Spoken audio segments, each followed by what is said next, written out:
Na hora, aí eu vou dar ok. Pronto, pode ir. Então, gente, a gente terminou os 3 primeiros setênios. Eu queria falar uma coisa sobre isso, no sentido de que os 3 primeiros setênios, de alguma forma, eles são um presente dos deuses. Se é que eu vou falar de uma linguagem que, assim, claro que a gente tem várias formas de dizer isso, mas existe um estudo profundo e que eu acho bem interessante. Eu ia falar uma coisa até para o Tony, que não pôde estar aqui hoje, é, de como as hierarquias espirituais elas acompanham essa chegada dos seres humanos aqui na Terra. Estou falando dessa linguagem, gente, mesmo que a gente ache isso assim uma certa coisa, um incômodo nisso, mas é uma forma de eu dizer de que os seres humanos, cada um de nós não estamos sozinhos. É uma percepção muito forte. E quando a gente chega aqui, a gente é, de certa forma, ajudado. E quanto mais novo você chega, maior é a hierarquia. Os estudos da hierarquia, um dia, se vocês querem saber, é uma coisa que ficou muito na moda num certo tempo, caiu de moda um pouco mais, mas ela é uma coisa antiquíssima, né? Que os antigos eles tinham uma percepção dessas forças que vinham de um outro lugar e que, de certa forma, interagiram aqui com a vida nossa terrena, né? O ser humano, como a gente diz, o Stein diz que nós somos seres de 3 mundos. Muita gente já disse isso. Os índios dizem isso com muita sabedoria. Eu fiz um curso uma vez com Cacaveral, acho que vocês devem conhecer, né? E a cosmovisão dele, gente, é uma coisa impressionante, parecida com a antroposofia. Eu digo isso de muita casa. E essa visão dos 3 mundos, né? Então, quando a gente passou nos 3 primeiros setênios, a sensação que eu tenho é que a gente, o Nietzsche, um filósofo, o Stalin estudou muito Nietzsche na filosofia dele. Ele fala, uma época da obra dele, que os deuses estão mortos. Eles têm razão.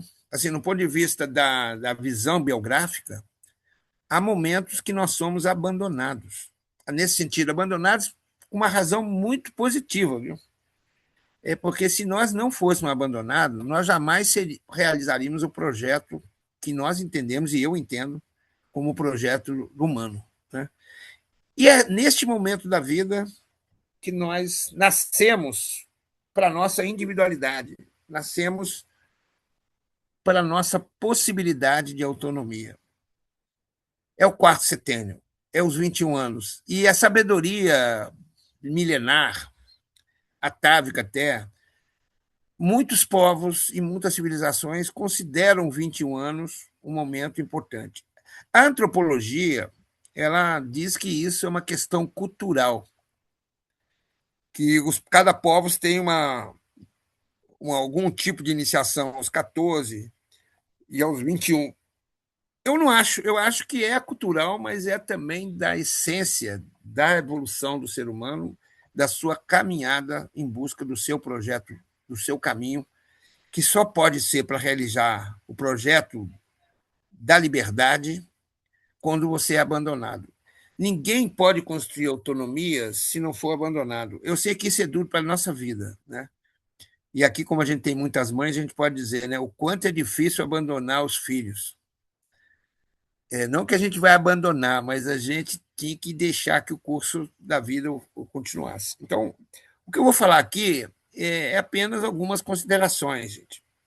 Nós não temos uma literatura gigantesca sobre isso, porque é uma coisa curiosa, né? Quando a gente está com desenvolvimento corporal, como a gente vive numa época materialista e muito sensorial, os 3 primeiros setênios, eles são setênios que têm uma consideração dos sentidos muito forte, é o corpo, né? Seja o corpo físico, que é uma coisa evidente, mas o corpo da vitalidade, as formas. É claro que você sabe identificar o que é um bebê, o que é um adolescente, né? O que isso é muito visível para nós. A partir de agora, não é mais tão visível. Então, a gente está entrando no campo anímico. que a gente lembrar que a gente estaria agora num caminho do desenvolvimento psicológico, da linha psicológica, o desenvolvimento do. Só um minutinho.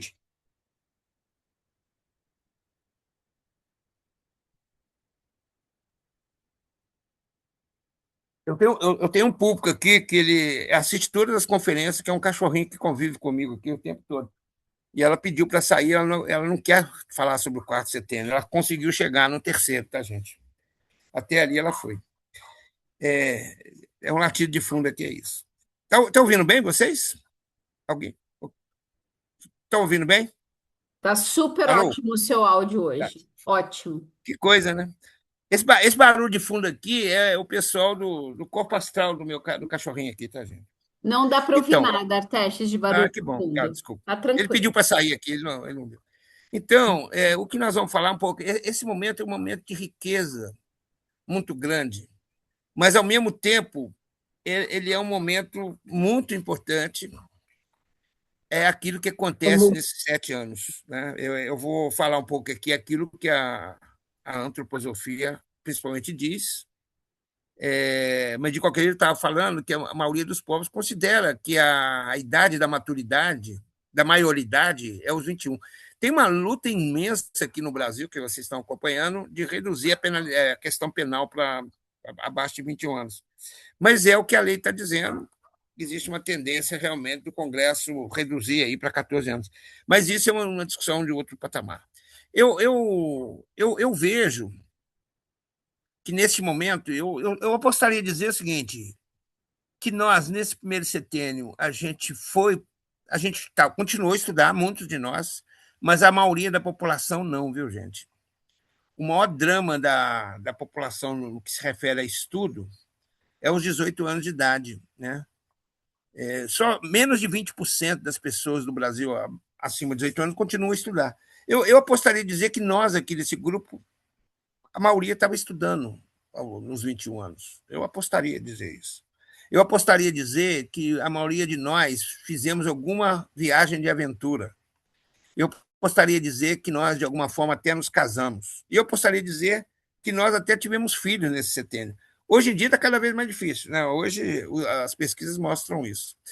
Agora, eu também diria para vocês que eu digo isso com muita, assim, com muita percepção de que, às vezes, a gente não consegue perceber a diferença social que se encontra no Brasil e no mundo inteiro. Né? E nós, às vezes, não conseguimos fazer a leitura do que acontece com todas as pessoas, né, nesse momento da vida. Mas, assim, existe tudo. Né? Existe tudo. É o momento de maior desemprego da faixa etária, né? É essa também. Né? As pessoas constituíram família, tiveram os filhos. Alguns grupos tiveram filhos no terceiro setênio, é muito, muito comum, a gente tem uma estatística também muito pesada sobre isso. É também muito comum de que existem muitas pessoas com deficiência. Só para vocês terem ideia, o Brasil falava que nós tínhamos 14% da população com pessoas com deficiência. Hoje, se aproxima de 20%. É muita coisa. Né? Assim, todo tipo de síndrome, tudo que a gente possa imaginar. Hoje, os seres humanos eles estão com dificuldades de concretizar aquilo que a gente gostaria que fosse saudável nos 3 primeiros setênios e daqui para frente também. Mas eu gosto sempre de dizer uma coisa que eu tenho convicção: é a resiliência do ser humano, a força das capacidades que o ser humano vai adquirindo na sua história, é capaz de superar as adversidades da não realização de algo que era necessário. Né? Então, a gente tem tantas histórias de resiliência de pessoas que se superaram. Se vocês ouvissem, eu vou falar aqui porque não é porque ele não está aqui, o Januário acho que não está aqui. Se você vê a história do livro do Januário, você cai para trás. A história, só para vocês terem ideia, ele descobriu que era cego, 10% da visão, quando estava fazendo graduação. A história dele é uma história que merece ser contada com milhões de histórias. Né? Então, eu estou só dizendo que a gente não fique na ilusão que tudo aqui aconteceu certinho com todo mundo, no primeiro setênio. O abandono no primeiro setênio é uma coisa cruel. O segundo setênio, crianças que não estão na escola, que não encontraram uma coisa. No terceiro setênio, as dificuldades. E no quarto setênio também. Eu vou mostrar para vocês uma outra coisa interessante sobre o 4 de setembro, muito, muito particularmente. Mas vamos lá, eu peguei umas frases bonitas, assim, porque é bonita porque no sentido de que 21 anos realmente é algo decisivo no nosso caminho. Parece curioso. E eu convido vocês a lembrarem os 21 anos de vocês. Assim, eu fiz um esforço de lembrar, cara. Assim, é impressionante como ali tinha um mundo na minha frente aberto e como que você vai escalar essas questões, né? Então, é, é, e aí o poema da nossa amiga aí, eu acho que muito forte. Lembrei de Guimarães Rosa, né? Sobre a questão da coragem. É um momento fundamental para ter coragem. E é um momento na qual talvez muita gente tenha um momento de maior coragem da sua vida.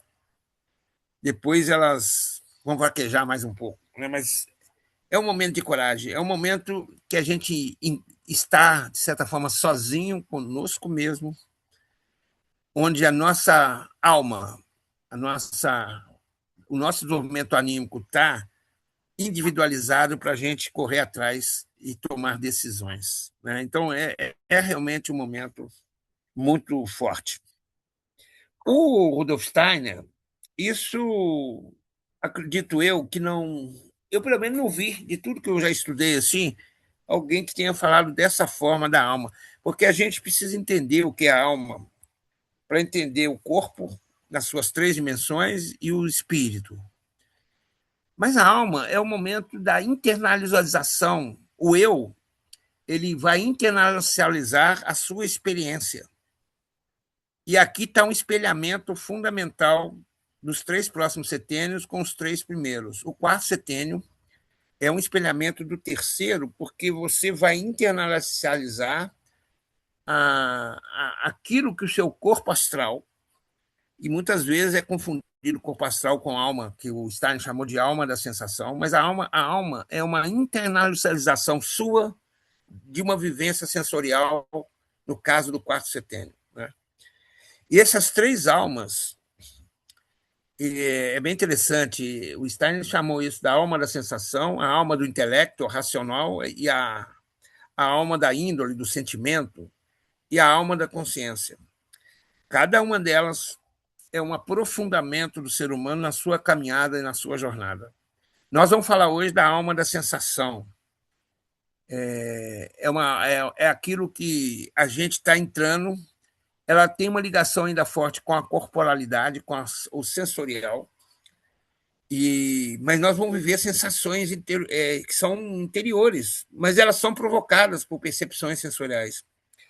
E essa parte da alma, ela é uma interiorização, ela não é física, porém, ela depende ainda daquilo dos impulsos que chegam através do seu corpo e também do corpo físico, de toda a sua experiência. E ela está ligada à questão do sistema neurosensorial, das percepções. E é bem interessante que nós.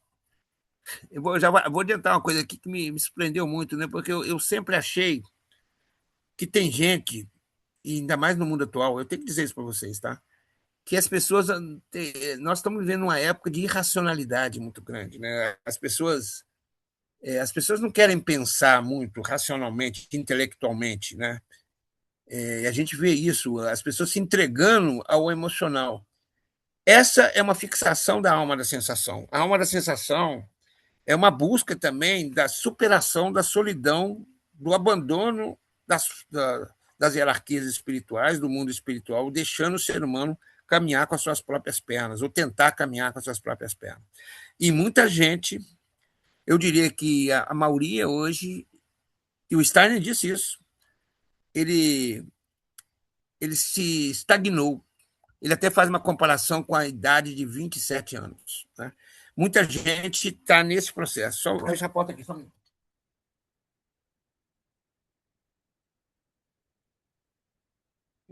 Se você olhar para todas as pessoas que estão à sua volta, você é capaz de identificar, depois desse que a gente estudar o quarto, quinto, sexto setênio, nós vamos dizer que muita gente não saiu da alma da sensação, como muita gente não saiu também da adolescência, do terceiro setênio.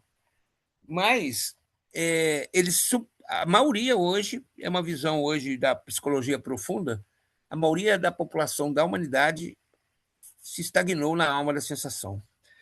E daqui a pouco eu vou falar sobre isso, porque eu acho interessante vocês conhecerem um pouco como é que o indivíduo combina com a evolução da humanidade. É bem legal isso. Então, assim, seguindo, é muita coisa, né?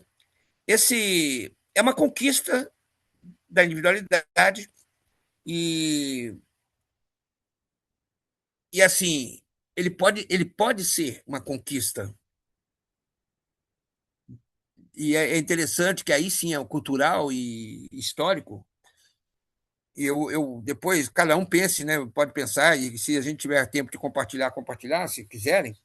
Mas, assim, muitos de nós, porque estamos aqui, conquistou uma posição na vida, encontrou algum tipo de trabalho, continuou a estudar, descobriu uma descoberta de um parceiro, é importante, e muitos até formaram família, pelo menos nesse período. Né? A gente considera o quarto nascimento, né? É o nascimento do eu, da individualidade, do eu, porque o eu sempre esteve presente, e é esse eu que vai trabalhar com os corpos anteriores. Tá? Nesse sentido, mas esse fato de conquista, de coragem, de certa forma, de início de uma autonomia da individualidade, e o Jung trabalhou muito forte nisso, depois a gente vai falar um pouquinho nisso, existe, portanto, também muitos perigos. Né? E esses perigos eles estão claros. Apesar de muita gente cada vez mais cair nesses perigos até antes dos 21 anos, né? Eu digo para vocês que há muita coisa que acontece aqui neste momento da vida, da existência, com muitas experiências perigosas e alguns não conseguem sair dela. É uma realidade. Né?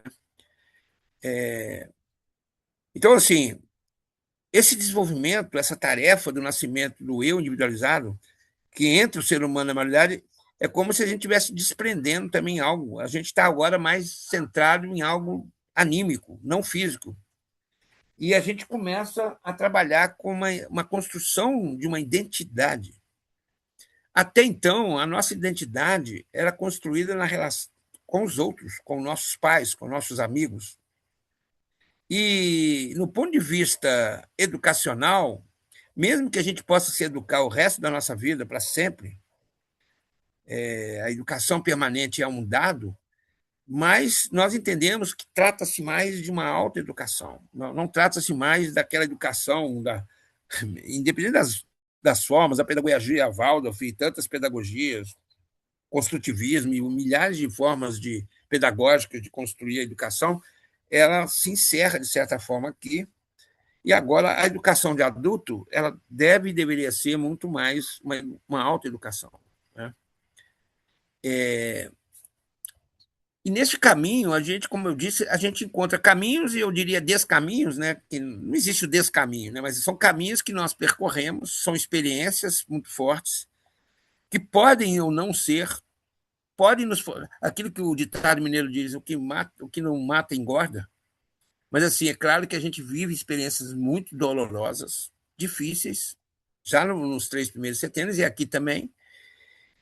Mas, de qualquer jeito, essa superação pode até nos fortalecer. Mas, assim, não há dúvida que a gente pode correr riscos que vão impedir o nosso desenvolvimento ou atrasá-lo. E uma das coisas mais comuns é o tédio.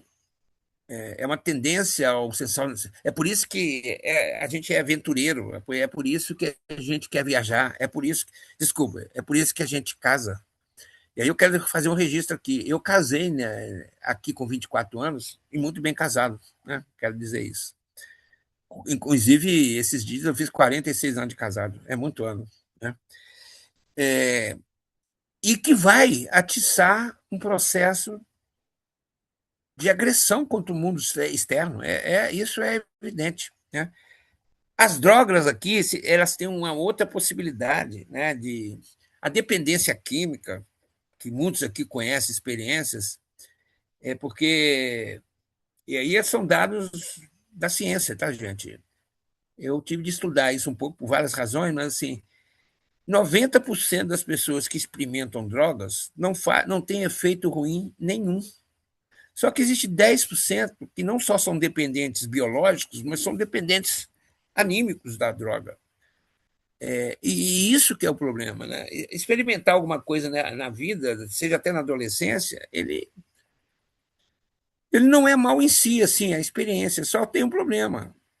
Você não sabe quem é realmente que são os dependentes que vão assumir uma tragédia na vida. E acontece, né?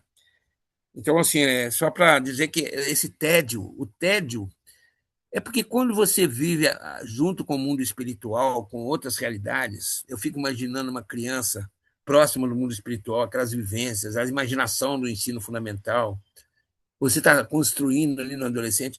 Aqui não há mais isso, né? Então não existe esse suporte espiritual. E aí o tédio é isso, se você não conseguir uma saída, você pode viver um momento bem dramático também, né?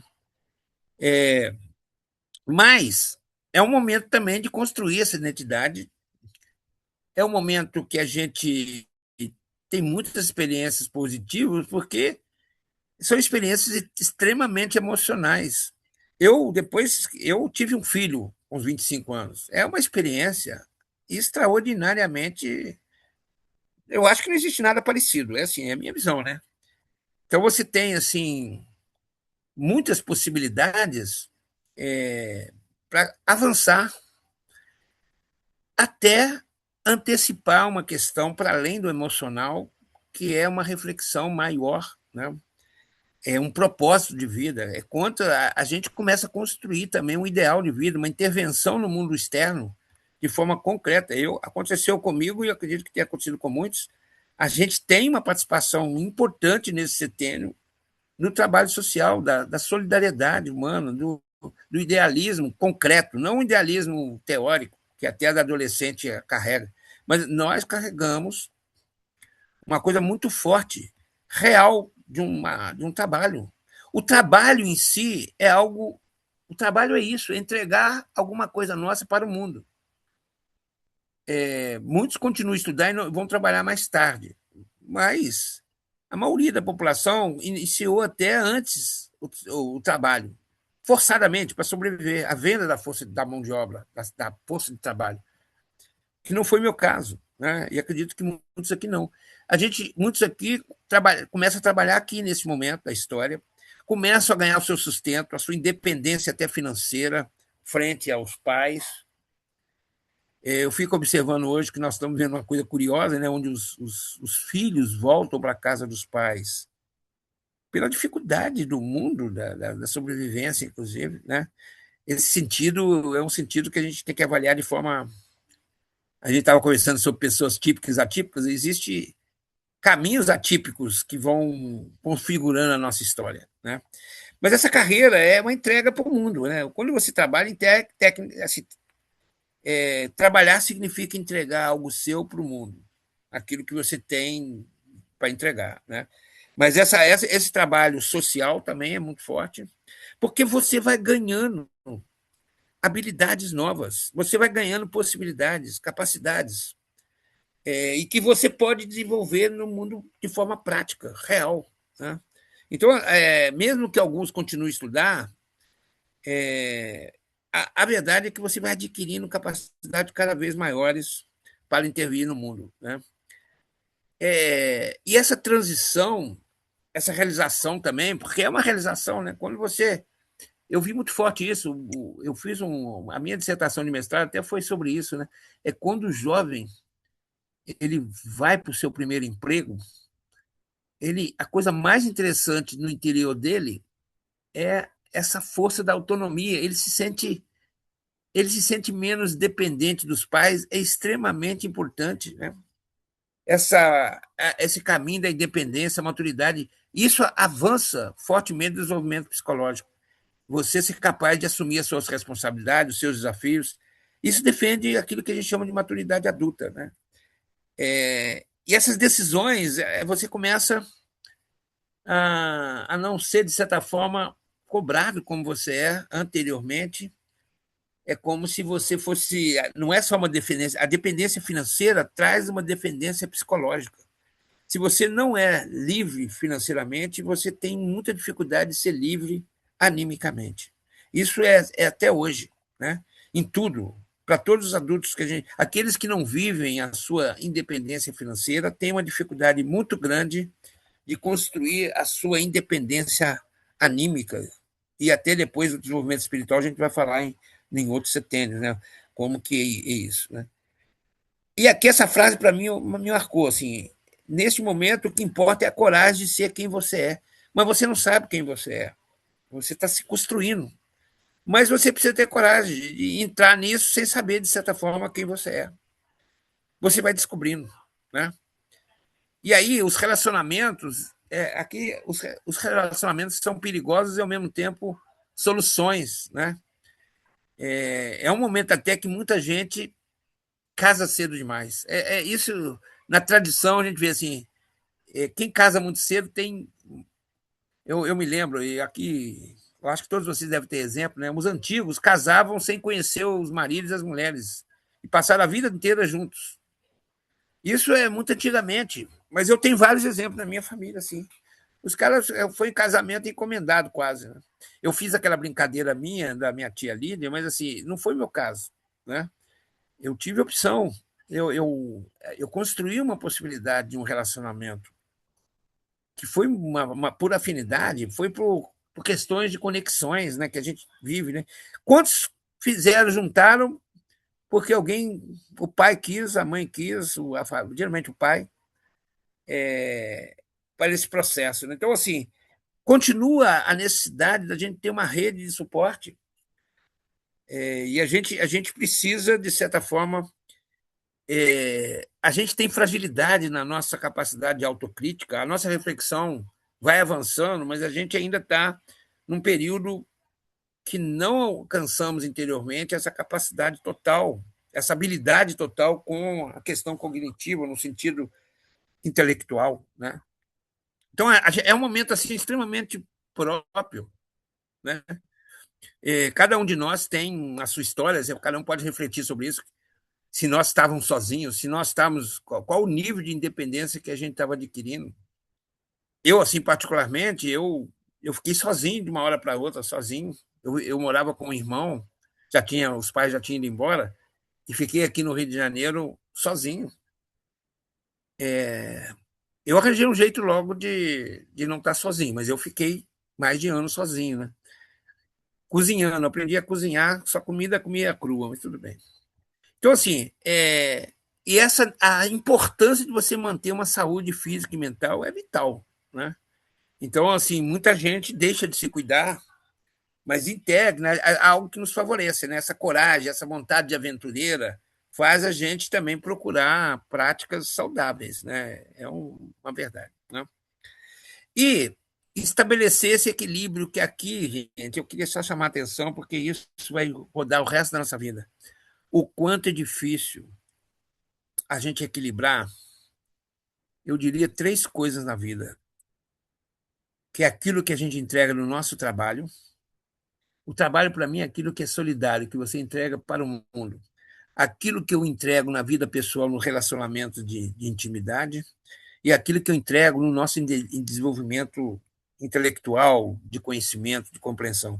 O quanto é difícil, na cada um de nós, equilibrar esses três aspectos do nosso desenvolvimento. É a grande tarefa humana, é aprender a conviver com o outro, é a vida pessoal, aprender a entregar para o mundo a transformação do mundo, ajudar o mundo na coisa que é o trabalho, e compreender esse mundo doido que a gente vive. Esse equilíbrio aqui não, ele é difícil, tá?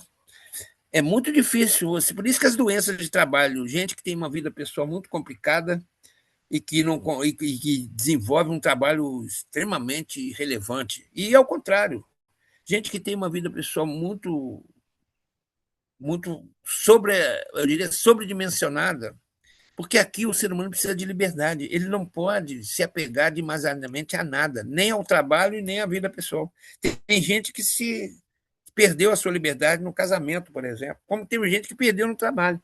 Então, assim, esse equilíbrio saudável é muito difícil, mas ele é essencial para a gente poder seguir em frente, né, e continuar na nossa rota da nossa biografia e aquilo que a gente vai até onde a gente vai chegar. E aí eu vou trazer o Tonho aqui, porque eu sempre lembro do Tonho. E você imagina o quanto complexo torna isso, porque tem muita gente que morre em qualquer período da vida. Eu quero lembrar disso, no primeiro setênio, segundo, terceiro. Tem sempre gente morrendo. Tem gente que não completa os ciclos do setênio. E tem gente que ultrapassa até o. Alguém estava falando de um pai aqui, não sei, de 103, 104 anos. Um amigo meu de 104 anos morreu semana passada. 104 anos, gente. É uma... E aí eu lembrei do Tony assim, agora você imagina a complexidade se há uma possibilidade real da gente ter várias vidas, várias experiências diferentes. Então, assim, deixa só como uma hipótese interessante quanto isso se torna complexo, por que alguns terminam no segundo, terceiro. É para a gente refletir. Tá? Mas, ao mesmo tempo, você sabe que cada vez mais é difícil você ter um trabalho significativo, né? Você trabalha mais para ganhar. A maioria das pessoas não trabalham por prazer. Trabalham como se fosse aquilo que a palavra trabalho traz, que é uma força assim de opressão, né? Então você imagina o estresse que deve provocar a pessoa ser obrigada a trabalhar em coisa que não gosta, coisa que ela precisa fazer extremamente explorado. O trabalho escravo é uma realidade. Agora, vocês imaginam tudo que aconteça, o que impacta. Cara. E olhe para nós, como nós se situamos dentro disso. Às vezes você consegue arranjar um trabalho e tomar decisões. Vou dar um exemplo meu. Eu estava para casar, eu trabalhava como engenheiro numa empresa estatal e eu resolvi largar tudo. Melhor decisão que eu tomei na vida. Eu ia ser um cara frustrado se eu continuasse naquele caminho que eu estava seguindo. Então, o quanto é difícil tomar decisões livres para fazer um caminho, curar a sua identidade, a sua missão, assim, o seu fio vermelho. Lembre-se disso. O quanto a gente tem apoios, né? A gente tem muitas coisas acontecendo que podem nos ajudar a tirar esse estresse, mas a verdade é que o trabalho significativo é muito reduzido no mundo atual. A juventude tem uma virtude. Um grupo de jovens, eles estão procurando aquilo que tem um propósito, aquilo que vale a pena fazer e aquilo que não vale a pena fazer. Tá? Então, assim, é um setênio que a gente tem também uma oportunidade para caminhar o desenvolvimento espiritual. Nós vamos mostrar, ó, o espiritual está sempre presente. Ele não está individualizado como uma coisa que a gente vai adquirir mais tarde, mas ele está presente. Nós somos seres espirituais. Do mesmo jeito que a gente continua a ser um ser corporal, terreno. Né? Então, você tem muitos caminhos. Felizes aqueles que tiveram a oportunidade de aprofundar essa conexão com o seu eu interior, com uma coisa mais profunda do mundo espiritual. Eu acho que, assim, é muito interessante que muitos jovens adultos, nesse momento, que tá, como eu falei, com causas... O espiritual, para mim, tem muito a ver com as causas sociais, com a luta pela humanização, pela luta de construir um mundo melhor. Eu acho que tem a ver. Eu não acredito nada do espiritual que não seja comprometido com a terra, com a mudança, com a justiça social. É o que eu vejo. Né? E aqui a gente tem essa experiência. Né? Aqui eu vou entrar com uma linguagem antroposófica, quem não conhece, não se preocupe. O Steiner, ele faz uma linguagem como outras linguagens existem, tá? É uma linguagem, é uma forma de entender a realidade humana. E ele fala de forças adversas, forças que lutam contra o seu desenvolvimento individual. São forças, vou usar uma palavra que a pessoa não gosta, mas eu vou ter que usar, são forças demoníacas, o estudo dos demônios. E aí a visão antroposófica, gente, que esses demônios são extremamente importantes. Eles são necessários no caminho do ser humano. E o Steiner defende que nós temos dois grandes impulsos de forças, que ele chama de Lúcifer e Arima, que são duas realidades de povos que trabalhavam com essas forças. Né? Aí depois não vai dar tempo para a gente focar nisso. Mas, por que eu estou trazendo isso? Porque o Steiner vai falar que, neste momento da biografia, Artemis e Lúcifer, eles estão lutando pelo projeto da identidade e da autonomia do ser humano. O Lúcifer quer que o ser humano seja idealista, que não intervenha na experiência terrena, que seja só espirituais. E aí estudar isso é muito bacana, porque você pode realmente se perder no mundo não físico, né? No mundo que o ser humano ele precisa trabalhar com os espiritual. E Alma faz ao contrário. Ele quer mostrar para o ser humano que não existe nada espiritual e quer vencer na questão material do ser humano. Essas duas forças que vão impulsionar o indivíduo nesse momento da vida, eles são muito fortes. E aí você pode cair para um lado ou pode cair para o outro. Equilibrar isso, aí, minha gente, não dá para falar agora, vou falar mais para frente. Que forças são essas do eu, que é a única força do eu individual que pode superar tanto, aproveitar o que tem de bom em Lúcifer e de Alien e colocar eles no momento mais apropriado. Então, para quem não conhece esses impulsos, fica apenas com uma curiosidade para estudar, né? Porque ele é uma linguagem boa para a gente entender essas polaridades que o ser humano vive e como superar aquilo que Buda falou do caminho do meio, como equilibrar essas forças extremas, né? E assim, e tem todo um caminho de como esse indivíduo olha para trás. O passado tem uma força interessante como o futuro. Então, ele vive um dilema do futuro e do passado. E o Steiner tem uma contribuição interessante sobre isso, como você pode você reconhecer o passado, mas você ter confiança no futuro. Então, assim, nós estamos vivendo nessa polaridade passado e futuro também. Como é bem interessante sobre as necessidades que a gente tem e que a gente vai contemplando. Então, assim, essas coisas que nós vamos fazer, tem gente que só vai fazer isso depois lá para frente. E aí, um alerta para vocês: grave isso. Os setênios que nós vamos espelhar aqui, o quarto setênio, que ele é espelhado para o terceiro, mas vai espelhar lá na frente. Quando a gente não realiza viagens aqui, que nós somos impedidos no quarto setênio, nós vamos tentar realizar lá no setênio, lá na frente. E aí, quando você identifica, fiz uma viagem aqui, saí. É interessante a gente cruzar isso mais tarde, se vocês estiverem completando aí o caderno de um diário para vocês aí, que vocês vão ver, vocês vão identificando isso, né? Então, assim, essa estabilidade emocional ela vai sendo construída também em polaridades, né? E, e tem uma coisa aqui que eu vejo em mim e vejo em todo mundo, né? Que é aquilo que a gente chama de antipatia e simpatia, né? O quanto é relevante que as nossas conexões e as emoções profundas elas estão em relação ao outro, né? Elas estão muito, de certa forma, aquilo que te incomoda, aquilo que te satisfaz, né? E aí você precisa também equilibrar isso. Vamos seguir mais para frente. Eu depois eu vou deixar aqui muitas coisas de que momento que você entra e na biografia do Steiner é muito interessante como é que isso se expressa, né? Nas próprias discussões filosóficas que ele trava, ele vai construir um caminho para dele muito interessante a partir do quarto setênio, né? E que ele deu uma contribuição, na minha visão, das mais significativas aí para os seres humanos em geral, né? Então, assim, como é muita coisa, gente, vamos seguir aqui.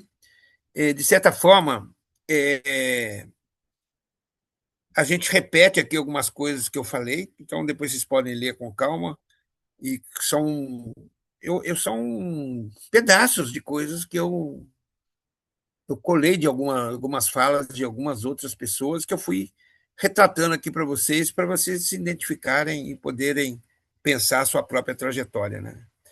E como vocês... Aqui eu vou entrar numa coisa que eu acho assim, me fascina, tá? São duas palavras bonitas, a filogênese e a ontogênese. O que importa aqui não é nem essa definição, eu coloquei a definição aqui para vocês entenderem que uma coisa tem a ver com a evolução da espécie, como se fosse a evolução da humanidade, e a outra tem a ver com o seu próprio organismo. A medicina antroposófica ela tem um trabalho extremo, vocês podem ver na internet, ela tem um trabalho extremamente importante sobre desde o desenvolvimento do embrião, como é que isso se repete na própria evolução da espécie. É uma coisa, a visão da evolução da espécie humana é uma coisa extraordinária. Ela se repete no indivíduo, de alguma forma, é como se você fosse fazendo etapas. E alguns não avançam nas etapas e ficam para trás. Né? Isso, inclusive, com o mundo mineral, o mundo vegetal e o mundo animal, e o mundo humano. Mas o que eu quero falar é isso aqui. Eu gosto disso para dar uma visão para vocês. Que quando a gente fala da evolução da humanidade, o Rudolf Steiner, isso aqui não é só dele, tá? Eu quero dizer para vocês, mas ele traz uma especificidade da evolução do que ele chamou de períodos culturais da humanidade. Tem erros aí de português, da redação, desculpe. Mas ele vai relacionar isso com aquilo que aconteceu. O corpo físico, o etérico, o astral, a alma da sensação, a alma do intelecto racional. Ele vai relacionar isso a épocas culturais específicas. Então, se você quiser entender a alma da sensação, vamos estudar a cultura egípcia. Vamos estudar esse filme da múmia que alguns assistem. Vamos tentar estudar um pouco o que foi a força da cultura egípcia. Né? E é muito interessante que quando surge a filosofia, ela vai surgir lá no quinto centênio, na alma intelectual, na grego-romana, assim, mais fortemente. Né? E aqui o que eu queria falar isso? Essa relação que o Steiner faz tem uma coisa extremamente interessante que eu queria falar. O Steiner diz que a época atual é da alma da consciência. Não sei se vocês já ouviram falar sobre isso. Nós vamos falar sobre a alma da consciência daqui a 2 semanas. É a nossa época. São 2.140 anos, aproximadamente, cada época dessa na visão do Steiner. E nós, essa época da consciência, é uma época extremamente interessante. Essa é, na visão do Steiner, a possibilidade do genérico da humanidade alcançar. É como se nós estivéssemos na alma da consciência, porque nós adquirimos. Imagina o primeiro setênio, segundo e terceiro. É claro que um bebê não alcançou a capacidade de ir para uma escola. Tá certo? É isso. Da mesma forma, o ser humano não alcançou a capacidade de se reconhecer a si mesmo, que a alma da consciência é um autoconhecimento de si. O eu trabalha com uma outra dimensão que está além do sentimento, do intelecto, da grego-romana. Então, Stein diz que nós temos essa possibilidade. Essa possibilidade é atual. Só que ele diz uma coisa dramática que eu estou querendo entender há muito tempo, e a gente tem que estudar muito ainda e ter uma experiência suprassensível para perceber, que o Steiner diz que a humanidade não conseguiu sair da alma da sensação, no seu genérico. Tem gente que ultrapassou a alma da consciência, que nós chamamos de iniciados. São aqueles que alcançaram o desenvolvimento do espírito, que nós vamos ver daqui a pouco, lá para frente. Tá? Então, aqui, gente, o drama é o seguinte: nós precisamos entender que nós estamos numa época da alma da consciência. E o que significa isso? Tem uma biografia razoavelmente disponível em português e em muitas outras línguas. Menos em português, mas mais em inglês e alemão. Né? Espanhol tem muita coisa. Mas aqui, é só para dizer para vocês o seguinte: nós estamos aqui eu chamo assim, nós estamos aqui no quarto setembro, na alma egípcia. Eu não sei se vocês já foram no Egito, eu não fui, mas eu tenho experiência assim de. O Egito tem muitas curiosidades, não são só as pirâmides. Tem uma coisa curiosa no Egito, que é, pelo menos os relatos que a gente vê dos amigos, né? Pode ser uma brincadeira, mas eu achei bem significativo. É a experiência. O Egito é um país sujo. Acredite nisso. O Rio Nilo, ele é um rio muito significativo, atravessa o Egito todo. Então, assim, estudar o Egito aqui, para quem está na alma da sensação, ele é uma riqueza. O Egito inspira aventura. Olha quantos filmes tem do Egito, né? Os faraós. E olha, o faraó, olha só que interessante, o faraó, ele substituiu os deuses. Ele é uma etapa onde o faraó ele se configura como o próprio Deus. O ser humano está adquirindo o seu eu. Antes você era controlado pelos deuses. Agora, Deus, a palavra Deus tem um eus aí no meio, né? Depois, né? Você tira o D, você começa a configurar o eu. E você vai chegar no seu próprio eu. Depois desse eu aqui, aí eu vou falar para vocês que nós temos o desenvolvimento de um eu superior. Eu tô invadindo um outro espaço, mas só para criar uma, assim, uma. Eu acredito que vocês devam estar um pouco assim, não digo assustados, né, mas tentando. O que esse cara quer dizer com isso? Eu só estou querendo dizer aqui o seguinte: nós estamos falando do quarto setênio, nós estamos falando do faraó. Nós somos, de certa forma, um faraó. Acredite. Assim, nós estamos com um poder absurdo que os deuses nos delegaram. O faraó, ele depois ele vai perder, ele vai deixar de ser Deus. Ele ainda é o meu Deus, meio Deus, meio homem. E ele vai perder isso. Mas aqui nós estamos cada vez mais como Deus, o eu humano que está prevalecendo. Muito bem.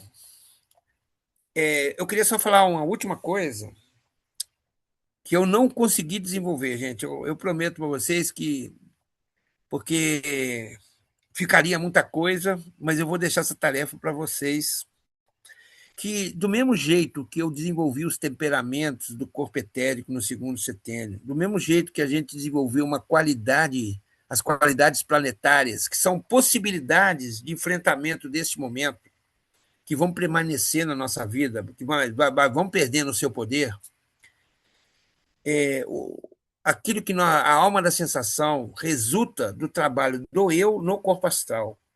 E o eu, nós temos as forças zodiacais.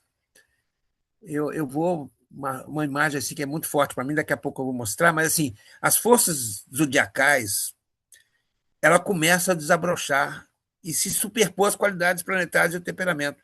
Nós temos uma escolha. Não é à toa que Jung trabalhou com os 12 arquétipos. Nós estamos construindo uma identidade e nós podemos aceitar determinados papéis, mas a gente vai assumir um determinado lugar daquilo que nós chamamos na filosofia hoje de 12 pontos de vista.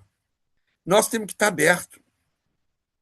O verdadeiro eu é aquele que supera essas 12 qualidades, essas 12 forças zodiacais. É o 13º. Aí vou ter que usar a palavra que muitos assim não têm dificuldade. Nós temos o Cristo. O Cristo, o verdadeiro Cristo, é esse eu que supera as qualidades do eu inferior, que a gente chama de eu, da organização do eu. Aqui nós estamos organizando o nosso eu. E o 13º é aquele que equilibra tudo isso. A imagem dos 12 apóstolos e o Cristo na Santa Ceia é isso. É o eu prevalecendo. Qual eu vai prevalecer? Né? Mas a gente vai construir isso no resto da nossa vida. Eu gostaria que vocês prestassem bastante atenção em dois momentos desse. É o 24 anos. Ele espelha um pouco o 18º, né? Alguns vão concluir estudos, outros vão continuar. E ele tem um ciclo que a gente chama de ciclo de Júpiter, que o ciclo de Júpiter é 12 anos. Lembra o que aconteceu com os 12 anos na nossa vida? Existe um duplo ciclo do Júpiter na nossa vida, que é o 24. E quando termina esse ciclo, é uma crise. A gente entra numa crise para saber realmente o que eu adquiri, afinal de contas, de capacidades e habilidades para enfrentar o caminho que se segue. Né? Eu estou recomendando vocês, eu ia fazer um resumo para vocês, mas sinceramente não deu. Num livro da Gudrun, As Forças Zodiacais e Sua Atuação na Alma Humana. Lembra disso? É uma atuação na alma humana, mas é uma atuação do eu. Essas qualidades, não despreze, viu? A ideia de horóscopo ela foi um pouco distorcida na história da humanidade, e as pessoas veem isso como uma coisa supérflua. Não é. Né? Não é, na minha visão, não é. Não é esse zodíaco, ele tem coisas extremamente importantes. Eu convido vocês, que tiverem a oportunidade, de ler esse livro, porque ele vai dar as qualidades de cada um. O que nós nos identificamos até. Nós temos uma tendência, no temperamento, nas forças planetárias e nas forças zodiacais, que tem a ver com o dia que nós nascemos? Tem a ver com o dia que nós nascemos. Né? Eu acho que sim. Né? É o período que você escolheu numa determinada constelação que você estava, por isso que esses nomes. Né? Então, assim, quem for curioso para conhecer-se a si mesmo, não tem como não estudar essas forças, o que elas representam para a organização do seu eu. Né? Eu trouxe aqui o Jung, mas é uma forma muito interessante também de ver a nossa identidade, né? Aí eu convido vocês a estudarem um pouco o que o Jung trabalhou. O Jung, a grande contribuição dele foi a percepção da individualidade. Né? Ele foi superior bastante, na minha visão, a Freud nesse sentido também. Né? Ele percebeu forças que estavam dentro do ser humano e e você pode, é aqui é mais fácil do que o Zodíaco. Você pode se perceber numa dessas forças. Tenta se identificar aqui, cara, você vai encontrar. Assim, é interessante como você pode. E aqui tem. Você pega os trabalhos dos arquétipos de Jung, tem uma descrição forte de cada um desses aqui. Tá? E essa imagem que eu acho assim, que a religião não entendeu o que é, assim, na maioria das religiões, né? Mas ela está falando disso. Ela está falando desse eu superior, de como nós vamos lidar com esse eu que se identifica com determinadas partes da nossa alma. É simples. Né? E aí depois a gente pode, em outro momento da história, né? Quais eram os três mais próximos? O que significa isso? O que significa cada um desses? O que significa o ser que foi o traidor? Eu não sei se vocês conseguem identificar quem é o traidor aqui. Eu desafio vocês a fazerem isso. Mas assim, o Judas. E qual foi a importância de Judas? O que significa Judas na evolução da alma? Pode parecer uma coisa muito doida, mas eu convido vocês, aquilo que eu convidei desde o início, abrir a nossa cabeça para outras imaginações. Né? Então, eu queria muito trabalhar com essas forças zodiacais, conforme eu trabalhei um pouco mais nas qualidades planetárias, mas era uma loucura aqui no tempo que a gente tem. Né? Eu queria falar rapidamente aqui, eu deixo com vocês o que é na biografia do Steiner, como ele se desenvolveu no quarto setênio, como é que ele se aproximou principalmente do Goethe, e ele faz um escrito extraordinário no final desse setênio, que é a genealogia da cosmovisão goetheana, que aí ele vai construir todo um trabalho extraordinário no quinto setênio. Né? Então, eu deixo para vocês aqui. E queria voltar aqui ao quadrão, né? Para a gente ver onde nós estamos aqui. Ó. Nós saímos lá do primeiro setênio. Aqui é interessante, tá? Quem arranjou um trabalho ou quem continuou a estudar, vale a pena lembrar do seu chefe ou do seu professor mais significativo, tá? Então, nós estamos aqui no amadurecimento psíquico, né? A gente tem toda uma conquista a fazer, né? E eu acho que facilita a gente ler a nossa vida a partir desse lugar. Tá? É isso que eu consegui trazer para vocês, gente, desse quarto setênio. Eu confesso para vocês que eu fiz um exercício comigo mesmo aqui e eu cheguei à conclusão que foi um setênio extraordinariamente interessante para mim, né? De muita coisa acontecendo, né? E da maior emoção que eu tive na vida, que foi casar e ter um filho com 25 anos. Eu acho que essa experiência não é para qualquer um, não é brincadeira, não. E hoje em dia, claro que a pessoa pode realizar isso em qualquer momento, mas a sensação que eu tenho é que é um momento até razoavelmente interessante. Eu li uma pesquisa semana passada, eu devia ter trazido, quando as pessoas estão casando no mundo. Né? Não é mais, evidentemente, no quarto setênio, eles estão casando hoje ou no quarto, no quinto ou no sexto setênio. Quer dizer, hoje se casa em todos os setênios, né? A verdade é essa. A gente casa, tem gente que está casando em todos os setênios para tentar renovar. Mas, assim, eu acho uma loucura, ainda mais, desculpa. O cara está renovando, em todos os setênios está renovando um casamento. E nada contra, eu estou só dizendo assim, é uma coisa que é interessante olhar isso, o que está acontecendo no mundo, como o mundo está saindo daquilo que é o próprio processo. E o que vai significar isso no final, na biografia humana. Então, aguardemos, porque nós vamos chegar aqui numa fase mais intelectualizada, que é o quinto setembro, a alma do intelecto racional, tá bom? É isso, vamos fechar isso.